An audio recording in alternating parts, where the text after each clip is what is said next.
శ్రీగురుభ్యో నమ. శ్రీ మహాగణాధిపతయే నమ. శ్రీ సరస్వత్యై నమ. భక్తులరా, వ్యాస మహర్షి రచించిన మహాభారత ఇతిహాసం యథాతథంగా చెప్పుకున్నాం. ప్రతి శ్లోకం దాని అర్థం. ఇందులో భాగంగా నిన్నటి వరకు మనం ఆది సభ అరణ్య విరాట ఉద్యోగ భీష్మ ద్రోణ కర్ణ శల్య సౌప్తిక స్త్రీ పర్వాలనే 11 పర్వాలు పూర్తి చేశాం. 12వ అయిన శాంతి పర్వంలో 102 అధ్యాయాలు పూర్తి చేసి 103వ అధ్యాయంలోని 20వ శ్లోకం వరకు చెప్పుకున్నాం. ఈ రోజున 21వ శ్లోకం నుండి కొనసాగిద్దాం. కొనసాగించే ముందు వ్యాస భగవాను ప్రార్థన చేసుకుందాం. వ్యాసాయ విష్ణు రూపాయ వ్యాస రూపాయ విష్ణవే నమో వై బ్రహ్మనిధయే వాసిష్ఠాయ నమో నమః. నారాయణం నమస్కృత్య నరం చైవ నరోత్తమం దేవీం సరస్వతిం వ్యాసం తతో జయముదీరయే. సమర్థ సద్గురు సాయినాథ్ మహారాజ్ కీ జై. యోహి కాలో వ్యతిక్రామే పురుషం కాళకాంక్షిణం దుర్లభ స పునస్తేన కాల కర్మ చికీర్షునా. కాలాన్ని ప్రతీక్షిస్తూ ఉండేవాళ్ళకి ఆ అనుకూల సమయం గడిచిపోయినట్లయితే శత్రు సంహారం చేయాలనే కోరిక గల అతనికి మరలా ఆ అవకాశం దుర్లభం అవుతుంది. ఓజస్య జనయే దేవా సంగృహ్ణన్ సాధు సమ్మతం అకాలే సాధయేన్మిత్రం నచ ప్రాప్తే ప్రపీడయే. సాధు పురుషుల యొక్క అనుమతితోటి బలగాన్ని సేకరించుకుంటూ తన బలాన్ని వృద్ధి చేసుకోవాలి. కలిసిరాని కాలంలో మిత్రుల్ని పెంచుకోవాలే తప్ప శత్రువుని బాధించకూడదు.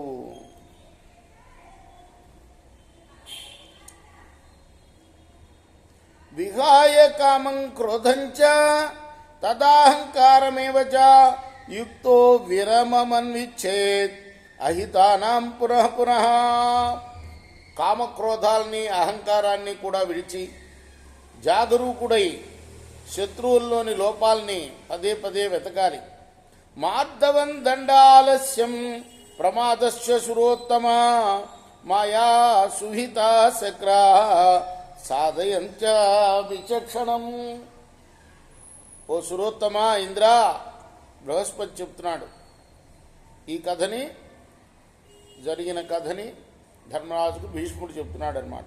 ఓ సురోత్తమ ఇంద్ర, మృదుత్వం, దండం, సోమరితనం, ఏమరపాటు, శత్రువులు పన్నిన మాయలు ఇవన్నీ తెలుసుకోలేని రాజు కష్టాల్లో చిక్కుకుంటాడు సుమా.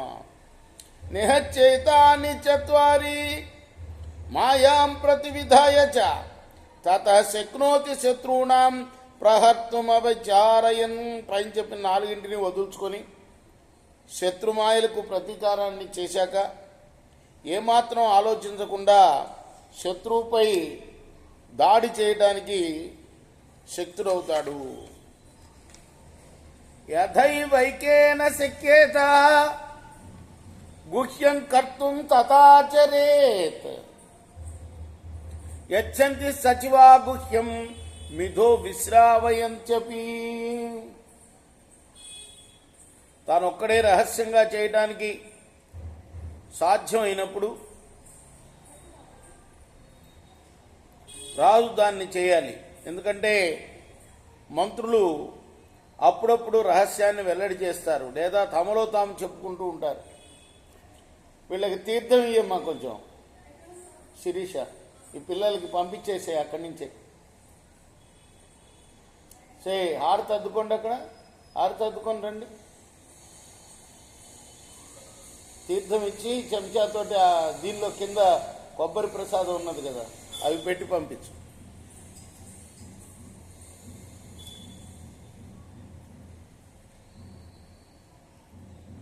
అశక్యమితి కృత్వా వా తతోన్యేహ సంవిదం చరేత్ బ్రహ్మదండమదృష్టేషు దృష్టేషు చతురంగిణం.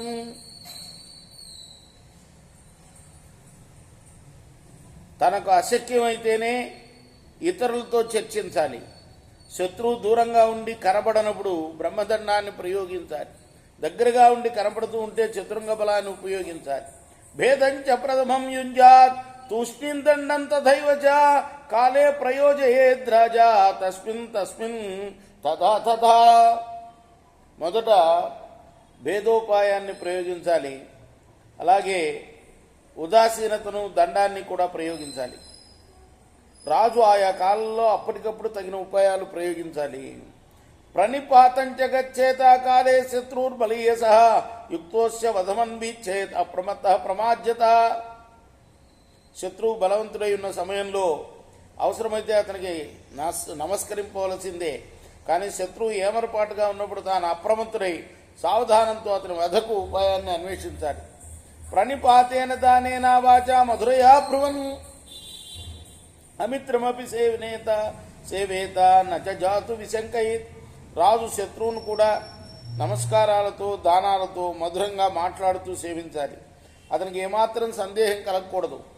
స్థానాన్ని శంకితానాంచ నిత్యమేవ వివర్జేత్ నచతే శ్వాశ్వసేద్రాజా జాగ్రత్తీహ నిరాకృత. శత్రురాజుకు సందేహాస్పదులైన వారి యొక్క స్థావరాలను ఎల్లప్పుడూ వదిలివేయాలి. వారిని రాజు ఎప్పటికీ విశ్వసించడు. ఈ లోకంలో రాజు చేత నిరాకృతులైన వారు శత్రువులై ప్రతీకారం తీర్చుకోవడానికి జాగరూకులై ఉంటారు. నక్యతో దుష్కరం కర్మ కించిదస్తి శిరోత్తమ యథా వివిధ వృత్తానాం ఐశ్వర్యం అమరాధిప. ఓ సురోత్తమ, ఇంద్ర, బృహస్పతి చెప్తున్నాడు, రకరకాల వ్యవహారాలు నడిపేవారు కూడబెట్టిన ఐశ్వర్యం మీద పట్టు సాధించడం కంటా మించిన దుష్కరమైన కర్మ మరొకటి లేదు సుమా. తథా వివిధ వృత్తానాం అపి సంభవ ఉచ్యతే యతతే యోగమాస్తాయ మిత్రామిత్రం విచారయేత్.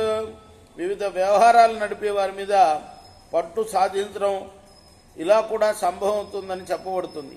ఎలాగంటే రాజు మనోయోగాన్ని ఆశ్రయించాలి, ఎప్పుడూ ప్రయత్నశీలుడై ఉండాలి. ఎవరు మిత్రులో ఎవరు శత్రులో ఎప్పుడూ ఆలోచించుకుంటూ ఉండాలి. మృదుమప్యవమన్యంతే తీక్ష్ణాదుద్విజతే జనః మా తీక్ష్ణ మా మృదుర్భూ తం తీక్ష్ణో భవముద్భవ. మృదు స్వభావం గల రాజును జనులు అవమానిస్తారు. తీక్ష్ణంగా ఉంటే ఉద్విగ్నులు అవుతారు. కాబట్టి అటు తీక్షణంగా ఉండకూడదు, ఇటు మృదువుగా కూడా ఉండకూడదు. ఆయా సందర్భాలని బట్టి ఆ మృదువుగా తీక్షణంగా ఉండాలి. యథా వప్రే వేగవతి సర్వతః సంప్లుతోదకే నిత్యం వివరణాద్భాతః తథా రాజ్యం ప్రమాజ్యతః. అంతటా జలంతో నిండి వేగంగా ప్రవహించే నది ఒడ్డును విరిచేసి ప్రవహించిపోయే భయం ఉంటుంది. అలాగే రాజు సావధానంగా లేకపోతే ఆ రాజ్యం కూడా నశించిపోయే ప్రమాదం ఉంటుంది సుమా. నా బహూనభియుంజీత యోగపద్యేన శాస్త్రవాన్ సామ్నా దానేన భేదేన దండేన చ పురందర ఏకైకమేషాం నిష్పిష్య శిష్టేషు నిపుణాం చరే నతు శక్తోపి మేధావి సర్వానేవారభే నృప. ఓ పురందరా, ఎక్కువ మంది శత్రువులపై ఒకే మారు దాడి చేయకూడదు. సామధాన భేద దండోపాయాల ద్వారా వారిని ఒక్కొక్కరిగా అణగదొక్కి మిగిలిన వారిని నిపుణంగా మట్టు పెట్టడానికి ప్రయత్నించాలి. తెలివైన రాజు శక్తివంతుడైనప్పటికీ శత్రువులు అందరినీ ఒకేసారి అణగదొక్కడానికి పూనుకోకూడదు. యదాస్యాన్ మహతీ సేన హయనాగరధాకుల పాదాతియంత్ర బహుళ అనురక్త షడంగిని యదా బహుదాం వృద్ధి మన్యేత ప్రతిలోమత తదా విపృచ్ఛ బరే దస్యూనామ విచారే. రథ గజ తురగ పదాతి దళాలతో షడంగయుక్తమై యంత్రబహుళమైన మహాసైన్యం తన పట్ల అనురక్తి కలిగి ఉండి తాను అన్ని విధాల శత్రువుల కన్నా వృద్ధిలో ఉన్నప్పుడు మాత్రం దొంగల వంటి శత్రువుల్ని ఏమాత్రం ఆలోచించకుండా బాహాటంగానే దెబ్బకొట్టాలి. సామదండోపనిషత్ ప్రశస్యతే నమార్థవం శత్రుషి యాత్రికం సదా న సస్య ఘాతో నచ సంకర క్రియ నచాభిభూయ ప్రకృతిర్విచారణ. శత్రువుల పట్ల సామోపాయం కానీ దండోపాయం కానీ ప్రశస్తం కాదు. అలాగే మృదుత్వం కానీ దాడి చేయటం కానీ ఎల్లప్పుడూ పనికిరావు. వారి పంటలను పాడు చేయటం కానీ విషప్రయోగాలు కానీ చేయకూడదు. అంతేకాకుండా సప్త విధాలైన ప్రకృతుల గురించి కూడా ఆలోచించకూడదు. మాయా విభేదమవసర్జనాని తథైవ పాపన్నయస ప్రయోగాత్ ఆస్తైర్మనుష్యైరుపచారయేత పురుషరాష్ట్రేషు సంప్రయుక్తాన్. రాజు తనకు విశ్వాసపాత్రులైన మనుషుల ద్వారా శత్రువు యొక్క నగరాల్లో, రాజ్యంలో అనేక విధాలుగా పరస్పర విరోధాలను, వైరభావాలని సృష్టించాలి. మారువేషాల్లో గూఢచారులను నియోగించాలి. కానీ తన కీర్తికి మచ్చ తెచ్చేలా చౌర్యం, రహస్య హత్యలు వంటి పాపకర్మలు తాను చేయకూడదు. పురాపి చైష మనుసృత్య భూమిప పురేషు భోగాన్ అఖిలాన్ జయంతి పురేషు నీతిం విహితాం యథావిధి ప్రయోజయంతో బలవృత్రసూదన. పూర్వం కూడా రాజులు ఈ రీతిని అనుసరించే వారి పురాల్లో భోగాలన్నీ సాధించారు. తమ స్థానాల్లో నీతిని ఏర్పరిచి భోగాల్ని అనుభవించారయ్యా. ప్రదాయ గూఢాని వసూని రాజాన్ ప్రత్యక్ష భోగాన్ అవతారి యస్వాన్ దుష్టాన్ మృదో శైరదిగిత్వా పురేష్ రాష్ట్రేషు యోజయంతి. రాజు తన మనుషులనే తప్పులు చేసి దుష్టులయ్యారని ప్రకటించి దేశం నుండి వెళ్ళగొట్టాలి. ఆపై రహస్యంగా వారికి ధన, వస్తు, వాహనాదులు అమరుస్తూ తన ఆత్మీయులను కూడా వారికి తోడుగా నిలిపి శత్రువుల నగరాల్లో, రాజుల్లో గూఢచర్యం కోసం నియోగించాలి. తథైవ చాన్యైరపి శాస్త్రవేదిభి స్వలంకృతై శాస్త్ర విధాన దృష్టిభి సుశిక్షితైర్భాష్య కథా విశారదై పరేషు కృత్యాముపధారయేచ్ఛ. అంటే రాజు తన వారిని కొంతమందిని బహిష్కరించాలన్నమాట. వాళ్ళు ఏదో తప్పులు చేశారని చెప్పేసి అలా బహిష్కరిస్తే ఆ శత్రురాజు రాజ్యంలోకి వెళ్తారు వాళ్ళు. ఆ రాజు వీళ్ళని నమ్ముతాడు. నమ్మినప్పుడు ఆ నమ్మించి గొంతు కోయాలన్నమాట. అట్లా అక్కడున్న రహస్యాలన్నీ వాళ్ళు తెలుసుకుంటారు. అలా గూఢచర్యం చేస్తూ ఉంటారు వాళ్ళు. ఇది కూడా ఒక ఉపాయం. అలాగే శాస్త్రవేత్తల్ని, శాస్త్ర ప్రయోగం తెలిసిన వారిని, సుశిక్షితులైన భాష్య కథ విశారదుల్ని వస్త్రభూషాదునాల చేత సంస్కరించి, వస్త్రాలు భూషణాలు ఇచ్చి సత్కరించి వారి ద్వారా శత్రునగరాల్లో కృత్యను ప్రయోగింపజేయాలి. ఇంద్ర ఉవాచ కాని లింగాని దుష్టస్య భవంతు ద్విజసత్తమా కథం దుష్టం విజానీయం ఏతత్ స్పృష్టో ఉదస్వమే. ఇంద్రుడు అప్పుడు అడిగాడు, ఓ బ్రాహ్మణోత్తమ, దుష్టుడు ఎటువంటి లక్షణాలు కలిగి ఉంటాడు? దుష్టుని ఏ విధంగా తెలుసుకోగలుగుతాం?